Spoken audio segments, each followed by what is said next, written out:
শুভ দোল পূর্ণিমা।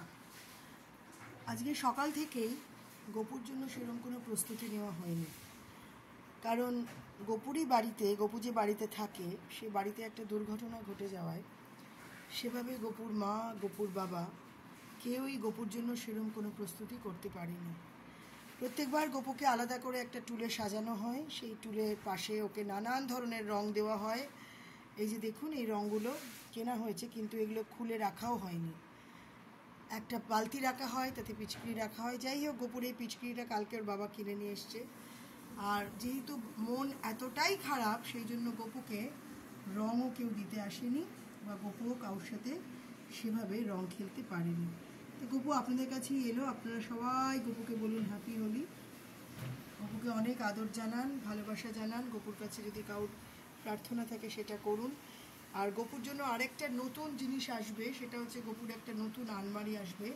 তখন এই গপুর এই পুরনো হয়ে যাওয়া এই সিংহাসনটা আর থাকবে না, নতুন নতুন সিংহাসনে গপু বসবে, সেগুলোও আপনাদের কাছে দেখাবো। তো গপুকে আজকে সেভাবে মানে সেরকম খাবারও আলাদা করে রাখা হয়নি। আজকে কি হয়েছে, গপুর জন্য আমি 3টে কাজু বরফি, সোনপাপড়ি আর এরকম খাবার কিনেছিলাম, বেকড মিহিদানা।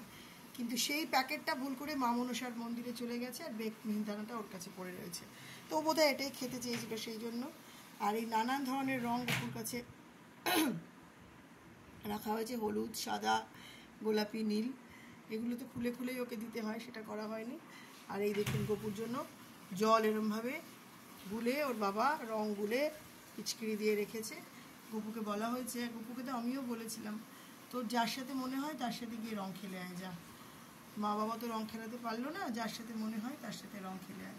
তো এই ভিডিওটা খুব একটা বড় করবো না, কারণ মন একদম ভালো নেই, কথা বলার পরিস্থিতিতেও নেই। কিন্তু দোলের দিনে যদি গপুর কথাতে গপুর একটা ভিডিও না হয় তাহলে কেমন দেখায়, সেই জন্যই দেখুন আমি হালকা করে একটু গালে রং লাগিয়েছি, এই হলুদ রংটা, আর বেশি কিছু লাগাইনি। তো এইটাই। সবাইকে দোল পূর্ণিমার শুভেচ্ছা। সবাই খুব ভালো থাকুন, সুস্থ থাকুন, আনন্দে থাকুন, পরিবারের সকলকে নিয়ে রঙিন হয়ে থাকুন, এই কামনাই রইল, এই প্রার্থনা রইল ঈশ্বরের কাছে। শুভ দোল পূর্ণিমা, হ্যাপি হোলি।